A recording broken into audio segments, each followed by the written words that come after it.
दोस्तों, एक ऐसी लड़की जो मरने के बाद भी जिंदा हो जाती है और लोगों को अपने वश में करके मार डालती है। एक ऐसी ही लड़की के बारे में हमारी आज की जापानीज हॉरर मूवी है जिसका नाम है तोमी। ये मूवी असल में एक बहुत ही खतरनाक फिल्म सीरीज का हिस्सा है जिसे अडेप्ट किया गया है तोमी नाम की मंगा से। तोमी फिल्म सीरीज की शुरुआत 1998 में हुई थी और आज की हमारी वीडियो में सीरीज का पहला पार्ट है। IMDb ने इसे 5.1 आउट ऑफ 10 की रेटिंग्स दी है और इस मूवी को 87% गूगल यूजर्स ने भी लाइक किया है। ये मूवी बहुत ही ज्यादा डरावनी है और 1998 में ये मूवी जापान में काफी ज्यादा हिट रही थी। मैं अपने चैनल पे अब टोमी फिल्म सीरीज को कवर करूंगा, तो आप लोग अगर चैनल पे नए हो तो चैनल को सब्सक्राइब जरूर कर देना, क्योंकि आज की इस वीडियो में हम टोमी मूवी को समझते हुए इसके बारे में कुछ बात करने जा रहे हैं। और अब हम इसी के साथ चलते हैं सीधा वीडियो की तरफ।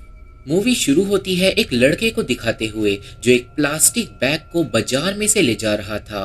वो लड़का घबराते हुए उस बैग के अंदर एक छेद कर देता है और हम बैग के अंदर एक डरावनी आंख को देख पाते हैं।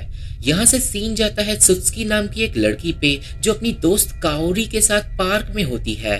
काओरी और सुत्सुकी दोनों ही आर्ट स्टूडेंट है और वो फोटोग्राफी की लाइन में अपना करियर बना रहे हैं। काओरी की फोटोज देखने के बाद सुत्सुकी घर चली जाती है, जहाँ पे उसका लैंडलॉर्ड उसे बताता है कि सुत्सुकी के अपार्टमेंट के नीचे वाले अपार्टमेंट में कुछ नए लोग शिफ्ट हुए हैं जिनको शोर नहीं पसंद। यहाँ से सीन जाता है सुत्सुकी के नीचे वाले अपार्टमेंट में जहाँ पे एक लड़का शिफ्ट हुआ था। उस लड़के के पास एक डब्बा था जिसके अंदर वो एक बच्ची को पाल रहा था। वो बच्ची कौन है ये हमें बाद में पता चलेगा, पर ये सीन काफी ज्यादा क्रीपी होता है क्योंकि हमें पूरे टाइम एक क्रीपी गाने को सुनाया जाता है। और उस गाने को मैं अभी आप लोगों को सुना देता हूँ ताकि ये वीडियो और ज्यादा इंटरेस्टिंग हो जाए।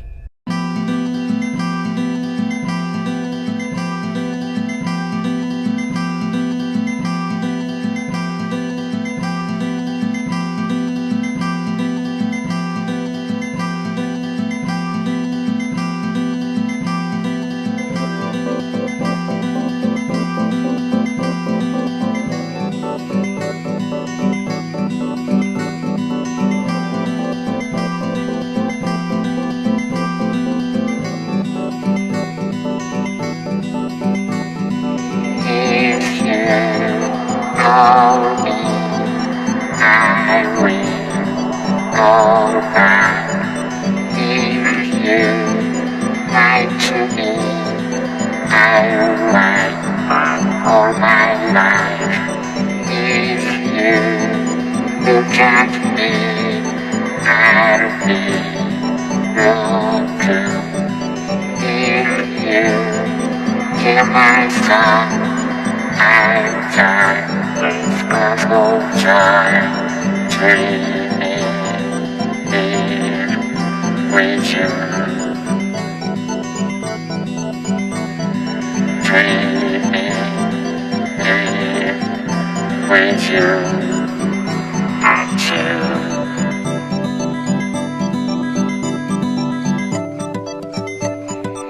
If you call me, I will go back. If you lie to me, I'll lie back all my life. If you look at me, I'll be broken. If you hear my song, I'll die. It's got no time dreaming here with you. Dreaming here with you and you.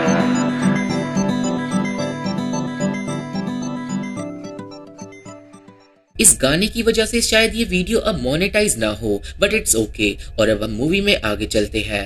अब हमें दिखाते हैं सुत्सुकी को जो एक doctor से hypnotic therapy ले रही थी। उसकी थेरेपी खत्म होती है और वो उठ के बैठ जाती है। हमें पता चलता है कि सुत्सुकी की डॉक्टर का नाम है होसोनो और सुत्सुकी होसोनो के पास इसलिए आती है क्योंकि उसे रात को नींद नहीं आती। हमें ये भी पता चलता है कि 3 साल पहले सुत्सुकी के साथ एक हादसा हुआ था, जिसके बाद उसकी 3 महीने की याददाश्त चली गई थी और सुत्सुकी को अब उस एक्सीडेंट के बारे में कुछ भी याद नहीं है। डॉक्टर से मिलने के बाद सुत्सुकी अब घर जाती है और हमें पता चलता है कि सुत्सुकी अपने बॉयफ्रेंड युची के साथ रहती है। रात के टाइम सुत्सुकी को नींद नहीं आती और जब वो पानी पीने जाती है तो उसे अपने घर के नीचे से बच्ची की रोने की आवाज आने लगती है। अब अगले दिन फिर से सुत्सुकी डॉक्टर होसोनो के पास जाती है और इस बार जब सुत्सुकी हिप्नोटिक थेरेपी में होती है तो उसे दिखाई देता है एक कटा हुआ सर और वो कुछ अजीब बातों को बोलने लगती है। डॉक्टर होसोनो सुत्सुकी की सारी बातें रिकॉर्ड कर लेती है और वो सुत्सुकी के जाने के बाद उन रिकॉर्डिंग्स को सुनती है। रिकॉर्डिंग को सुनते वक्त होसोनो को पता चलता है कि सुत्सुकी थेरेपी के दौरान बार बार तोमी नाम को ले रही थी और तभी हरादा नाम का एक डिटेक्टिव होसोनो से मिलने आता है। हरादा होसोनो से एक इन्वेस्टिगेशन के बारे में पूछताछ करने आया था जो तोमी नाम की एक लड़की के बारे में था। सबसे पहले हरादा होसोनो को 3 साल पुरानी एक स्कूल की फोटो दिखाता है और वो बताता है कि 3 साल पहले तोमी नाम की एक लड़की ने एक स्कूल के अंदर क्लास में एडमिशन लिया था और क्लास में एक लड़के ने तोमी को मार डाला था, पर तोमी के मरते ही क्लास के 4 बच्चे और एक टीचर मारे गए थे और 9 बच्चों को पागल खाने में भेज दिया गया था। डिटेक्टिव बताता है कि तोमी की क्लास में जो बचे हुए बच्चे थे वो दूसरे स्कूल में ट्रांसफर कर दिए गए थे, पर पुलिस को आज तक तोमी की डेड बॉडी नहीं मिली। होसोनो डिटेक्टिव से पूछती है कि आखिर वो ये सब कुछ होसोनो को क्यों बता रहा है, जिसके जवाब में डिटेक्टिव बोलता है कि तोमी की क्लास में सुत्सुकी नाम की एक लड़की पढ़ती थी और इस हादसे के बाद 3 महीने के लिए उसकी याददाश्त चली गई थी और उसी बीच में सुत्सुकी की मां ने उसे दूसरे स्कूल में ट्रांसफर कर दिया था और डिटेक्टिव को पता चला है कि सुत्सुकी डॉक्टर होसोनो की एक पेशेंट है और इसलिए ही वो यहाँ पे आया है। होसोनो बताती है कि सुत्सुकी उसकी पेशेंट तो है, पर उसे ये बात याद नहीं है कि 3 साल पहले उसके साथ क्या हुआ था और अगर उसे वो बातें याद दिलाई गई तो उसकी मेंटल हेल्थ पे असर पड़ेगा और इसलिए होसोनो डिटेक्टिव की मदद करने से मना कर देती है। पर बात इतनी सी नहीं थी। डिटेक्टिव अब बताता है कि कुछ टाइम पहले एक गांव में तोमी नाम की लड़की का मर्डर हुआ था और इतना ही नहीं, तोमी नाम के लड़की के मर्डर्स की फाइल 1860 से मौजूद है। मतलब एक ही लड़की का मर्डर बार बार हो रहा है, जिससे डिटेक्टिव थोड़ा कंफ्यूज होता है। सीन जाता है सुत्सुकी पे जो फोटोग्राफी कर रही थी और उसे वो क्रीपी गाना तभी अपने पड़ोसियों के घर से सुनाई देने लगता है। अब हमें पड़ोसियों को दिखाते हैं जहाँ पे वो छोटी लड़की 2 दिन में ही 10 साल बड़ी हो गई थी और अपने बालों को काट रही थी और वो लड़का उस बच्ची को अपनी बेटी की तरह पाल रहा था। पर इस सीन से ये साफ हो जाता है कि ये लड़की किसी सुपरनैचुरल चीज से रिलेटेड है। इसके बाद हमें युच्ची और काओरी को साथ में इंटीमेट होता हुआ दिखाते हैं और इसका मतलब युच्ची सुत्सुकी के साथ धोखा कर रहा है और दूसरी तरफ सुत्सुकी जब अपने किचन में होती है तभी सिंक के अंदर खून भरने लगता है। पूरी सिंक खून वाले पानी से भर जाती है और सुत्सुकी को पानी के अंदर एक फोटो तैरती हुई दिखाई देती है जिसपे लिखा हुआ था मॉन्स्टरो। सुत्सुकी उस फोटो को उठाने के लिए आगे बढ़ती है, पर तभी एक हाथ सुत्सुकी को पकड़ लेता है और वो बुरी तरह डर जाती है। अब रात के टाइम सुत्सुकी और युच्ची साथ में फोटोग्राफी करते हैं, पर सुत्सुकी को ऐसी फीलिंग आ जाती है जैसे सुत्सुकी उसके साथ धोखा कर रहा हो और इसलिए सुत्सुकी बड़े ही क्रीपी तरीके में युच्ची को बोलती है कि मेरे को कभी भी धोखा मत देना। सीन जाता है सुत्सुकी के पड़ोसियों पे जहाँ पे वो बच्ची अब पूरी तरीके से एक अडल्ट बन चुकी थी और अब वो लड़की अपने सो कॉल्ड पापा की आंखों में नेल पॉलिश रिमूवर को फेंक देती है। वो लड़का दर्द के मारे चिल्लाने लगता है और वो उस लड़की को तोमी के नाम से बुलाता है। मतलब वो मिस्टीरियस लड़की और कोई नहीं तोमी है, जो एक मामूली इंसान तो बिल्कुल भी नहीं है। तोमी अब उस लड़के को बोलती है कि वो बाहर जाने के लिए तैयार है और वो लड़का तोमी को बाहर जाने से मना करता है और वो लड़का तोमी से थोड़ा प्रोटेक्टिव वे में बात करता है, जैसे वो लड़का तोमी के लिए काफी ज्यादा केयर करता हो। यहाँ से सीन अगले दिन पे जाता है जहाँ पे पुलिस को खेत के अंदर एक लड़की की लाश मिलती है। मतलब तोमी ने जैसे ही घर को छोड़ा मौत का खेल शुरू हो गया। हमें अब तोमी को दिखाते हैं जो एक रेस्टोरेंट में जॉब के सिलसिले में बात करने के लिए पहुंचती है और वहां पे वो कुछ आदमियों के पास जाके बात करती है और उसे जॉब मिल जाती है एक वेटर के रूप में। दूसरी तरफ डॉक्टर होसोनो सुत्सुकी से बात कर रही होती है और वो सुत्सुकी से पूछती है कि अगर उसे तोमी के बारे में कुछ भी याद हो तो। सुत्सुकी को तोमी के बारे में कुछ भी याद तो नहीं था, पर तोमी का नाम सुनते ही सुत्सुकी के सर में बहुत तेज दर्द होने लगता है। डॉक्टर होसोनो इसके बाद डिटेक्टिव से मिलने जाती है क्योंकि पुलिस ने उस लड़के को पकड़ लिया था जिसे हमने मूवी में तोमी को पालता हुआ देखा है। डिटेक्टिव डॉक्टर होसोनो को उस लड़के से मिलवाता है और हमें पता चलता है कि ये लड़का 3 साल पहले सुत्सुकी का क्लासमेट था जिसे तोमी के मर्डर के बाद पागल खाने में भेज दिया गया था। हम लोग देखते हैं कि उस लड़के ने अपनी एक आंख को खराब कर रखा है और वो लड़का बस डिटेक्टिव को यही बताता है कि वो तोमी से प्यार करता है और तोमी वापस आ चुकी है। इसके बाद डिटेक्टिव होसोनो को बताता है कि शायद तोमी कोई सुपरनैचुरल डिमोनिक एंटिटी है और वो वापस इसलिए आई है क्योंकि वो सुत्सुकी को मारना चाहती है, क्योंकि 3 साल पहले सुत्सुकी और तोमी स्कूल में बेस्ट फ्रेंड्स थे, पर तोमी एंड में सुत्सुकी को मारने में फेल हो गई थी। ये सारी बातें होसोनो को बेकार लगती है और वो वहां से चली जाती है। यहाँ से सीन जाता है एक रेस्टोरेंट में जहाँ पे युच्ची एक शेफ की जॉब करता है और युच्ची को तोमी मिलती है जो उस रेस्टोरेंट में वेटर की जॉब कर रही थी। अब थोड़ी देर बाद युच्ची की शिफ्ट खत्म होने वाली थी और वो फोन पे सुत्सुकी से बात कर रहा था, पर तभी लाइट चली जाती है और युच्ची के पास आती है तोमी। तोमी बहुत ज्यादा सुंदर होती है और वो तुरंत ही युच्ची को सिड्यूस करने लगती है। अब ऑब्वियसली युच्ची एक लॉयल बॉयफ्रेंड नहीं है, इसलिए वो फोन काट देता है और तोमी से फ्लर्ट करने लगता है और कुछ ही देर में वो दोनों एक दूसरे को किस करने लगते हैं। यहाँ से सीन अगले दिन पे जाता है जहाँ पे डिटेक्टिव और उसकी टीम एक मर्डर साइट पे पहुंचते हैं जहाँ पे 2 लड़कियों को बड़ी ही बेरहमी से मार दिया गया था। पर क्लाइमैक्स तो तब होता है जब डिटेक्टिव को पता चलता है कि वो दोनों लड़कियां भी 3 साल पहले तोमी की क्लास में पढ़ती थी। अब इसके बाद सुत्सुकी को दिखाते हैं जो अपने घर पे पहुंचती है, पर दरवाजा ऑलरेडी खुला हुआ था और घर का सामान बिखरा हुआ था। सुत्सुकी अपने घर में घबराते हुए इधर उधर घूमने लगती है और उसे बाथरूम में मिलती है काओरी की लाश। सुत्सुकी ये सब देखकर डर जाती है, पर तभी एक बूढ़ा आदमी सुत्सुकी को पकड़ लेता है और उसको बाथटब में डुबाकर मारने लगता है। अब डूबते वक्त सुत्सुकी को एक विजन आता है जिससे हमें पता चल जाता है कि ये बूढ़ा आदमी आखिर है कौन, और चीजों को कंफ्यूजिंग ना बनाते हुए मैं सब कुछ सीधा सीधा बताता हूँ। असल में ये बूढ़ा आदमी मास्त्रो का पापा है जो लड़की 3 साल पहले तोमी वाले केस में मारी गई थी, और मास्त्रो के पापा को लगता है कि सुत्सुकी उसकी बेटी की मौत में इन्वॉल्व है और इसलिए ही मास्त्रो का पापा उसे मारने के लिए आया है। इस सीन में हम तोमी के मर्डर को भी देख पाते हैं जिसमें तोमी का एक क्लासमेट तोमी के सर को बॉडी से अलग कर देता है, और यहाँ से ये मूवी और ज्यादा क्रीपी हो जाती है। सीन हॉस्पिटल में जाता है जहाँ पे सुत्सुकी को होश आता है और उसके पास आके बैठ जाती है डॉक्टर होसोनो, पर असल में वो डॉक्टर नहीं तोमी होती है जिसकी आंखें अचानक ही डिमोनिक हो जाती है और सुत्सुकी उसे देखकर डर जाती है। तोमी स्माइल करती है और युच्ची डॉक्टर होसोनो की बॉडी को पीछे से खींच कर ले जाता है, मतलब तोमी ने युच्ची को भी अपने वश में कर लिया है और उन दोनों ने डॉक्टर होसोनो को मार दिया है। सुत्सुकी अब भागने की कोशिश करती है, पर तोमी ने उसे अपनी शक्तियों से बांध दिया था और अब तोमी सुत्सुकी को मास्त्रो की फोटो दिखाती है और वो सुत्सुकी से पूछती है कि क्या उसे अब कुछ याद आया। सुत्सुकी को अभी भी तोमी के बारे में कुछ भी याद नहीं आया था और फिर तोमी पुरानी दोस्ती की बातों को सुत्सुकी को बताने लगती है, पर जब सुत्सुकी को कुछ भी याद नहीं आता तो तोमी एक बैग को निकालती है जिसके अंदर होते हैं जिंदा कॉकरोच, और फिर तोमी एक एक करके जिंदा कॉकरोचों को सुत्सुकी को खिलाने लगती है।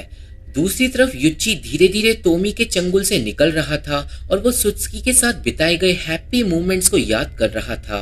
तोमी अब सुत्सुकी के साथ फोटो लेने लगती है और वो फिर से तोमी को बताने लगती है कि वो दोनों कितने अच्छे दोस्त थे, पर तभी पीछे से युच्ची चाकू लेके आ जाता है और वो तोमी को स्टैब कर देता है।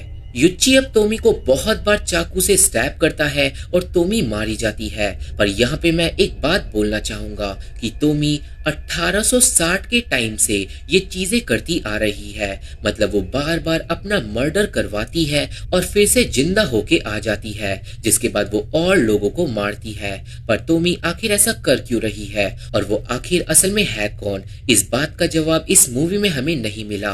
पर शायद फिल्म सीरीज में आगे हमें तोमी के ओरिजिन के बारे में चीजें पता चल जाएंगी। तो आप लोग इस सीरीज को पूरा लास्ट तक जरूर देखना। अब तोमी के मरने के बाद युच्ची उसके शरीर को टुकड़ों में काट देता है और वो दोनों तोमी को दफन करने के लिए ले जाते हैं और दूसरी तरफ डिटेक्टिव की टीम हॉस्पिटल में पहुंच जाती है। अब सुत्सुकी और युच्ची बॉडी को लेके जंगल में पहुंचते हैं और सुत्सुकी तोमी को गाड़ी से बाहर निकालती है। वो खुदाई का सामान लेने जाती है, पर तभी तोमी जिंदा होके खड़ी हो जाती है, पर उसका सर अभी भी उसके शरीर से अलग था। ये देखकर सुत्सुकी बुरी तरीके से डर जाती है और वो युच्ची को छोड़कर जंगलों में भाग जाती है। वो पूरी रात भागती रहती है और सूरज निकलते ही सुत्सुकी पहुंच जाती है एक नदी के किनारे। सुत्सुकी अब बहुत ज्यादा थक चुकी थी, पर तभी उसके सामने आ जाती है तोमी, जो बिल्कुल ठीक हो चुकी थी। सुत्सुकी तोमी से बोलती है कि मैं तुम्हें नहीं जानती कि तुम कौन हो, तो प्लीज मेरा पीछा छोड़ दो। पर तोमी बोलती है कि हम एक दूसरे से प्यार करते थे और हमेशा करते रहेंगे। जिसके बाद तोमी सुत्सुकी को किस करती है और गले लगा लेती है। सुत्सुकी थोड़ा कंफ्यूज हो जाती है, पर वो इस सिचुएशन का फायदा उठाती है और वो तोमी की हाँ में हाँ मिलाकर हंसने लगती है। वो दोनों अब साथ में हंसने लगती हैं, पर तभी सुत्सुकी एक फ्लेयर गन को निकालती है और तोमी के अंदर आग लगा देती है और तोमी फिर से मारी जाती है।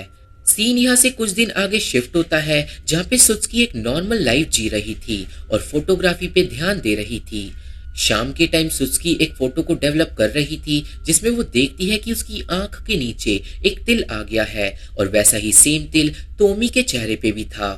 सुत्सुकी तुरंत ही जाके तिल को शीशे में चेक करती है और तभी तोमी उसके पास आ जाती है। मतलब वो फिर से जिंदा हो चुकी है और मूवी यहीं पे खत्म हो जाती है। तो ये थी एक्सप्लेनेशन तोमी मूवी की और मुझे आशा है कि आप सभी को ये मूवी समझ आ गई होगी और मेरी वीडियो पसंद आई होगी। ये मूवी पर्सनली मुझे बहुत अच्छी लगी और अगर आप लोगों को ये मूवी देखनी है तो मेरा टेलीग्राम ज्वाइन करना होगा। अब क्योंकि ये मूवी और वीडियो दोनों ही थोड़े छोटे थे, तो मैं करने जा रहा हूँ कुछ कमेंट शाउट आउट। तो पहला कमेंट है माहिर खान का और वो करा गया है स्टेयर जैपनीज हॉरर वाली वीडियो पे और उन्होंने लिखा है अकेले ना देखे, कभी अकेले देखने वाली वीडियो को भी अपलोड कर दिया करो, जस्ट जॉकिंग। तो ब्रो लाइक शेयर करके वीडियो को देखो, अकेले तो सभी लोग देखते हैं, दोस्तों के साथ देखो और ज्यादा मजा आएगा। दूसरा कमेंट है राधा लाहरी का, जिन्होंने द सिस्टर्स कम्युनिटी पोस्ट पे कमेंट किया है शी इज सो क्यूट। मतलब वो जो भूत है सिस्टर्स वाली वो बहुत ज्यादा क्यूट है and I know she is super fabulous, we got the same taste, I will marry her if I can, हाहा। तीसरा कमेंट है हीलिंग मूवी वाली वीडियो से, जहां पे सुनील सिंह ने लिखा है please explain Korean zombie movie और ये कमेंट मेरे को बहुत लोगों का आया है और बहुत लोगों ने मेरे को रिक्वेस्ट करी है कि प्लीज कोरियन ज़ॉम्बी वाली मूवी को एक्सप्लेन करो। और दोस्तों ये जो कोरियन ज़ॉम्बी वाली फेमस मूवीज है ये ऑलरेडी सब लोग एक्सप्लेन कर चुके हैं, बट जिस दिन मेरे को कोरियन ज़ॉम्बी मूवी मिल जाएगी जो एक्सप्लेनेबल नहीं होगी कहीं पे भी, मैं उसे तुरंत एक्सप्लेन कर दूंगा। तो बस आप लोग वेट करते रहो, मैं मूवीज देखता ही रहता हूँ और जिस दिन मेरे को कोरियन ज़ॉम्बी मूवी मिल जाएगी मैं उसे एक्सप्लेन कर दूंगा। अब आज के लिए इतने ही कमेंट शाउट आउट काफी है और अगर आप लोग चाहते हो कि मैं आपका भी कमेंट शाउट आउट करूं तो मेक श्योर कि आप इस वीडियो के नीचे एक कमेंट जरूर कर देना। मेरे फेसबुक पेज का लिंक और बाकी सोशल मीडिया का लिंक डिस्क्रिप्शन बॉक्स में मौजूद है, आप लोग सब कुछ फॉलो कर लेना। वीडियो पसंद आई है तो वीडियो को लाइक करके और चैनल को सब्सक्राइब करके हमारा सपोर्ट जरूर करना, क्योंकि इससे हमें काफी ज्यादा हेल्प मिलती है। और अब मैं आप लोगों से मिलता हूँ अपनी अगली वीडियो में, तब तक के लिए थैंक यू, बाय बाय।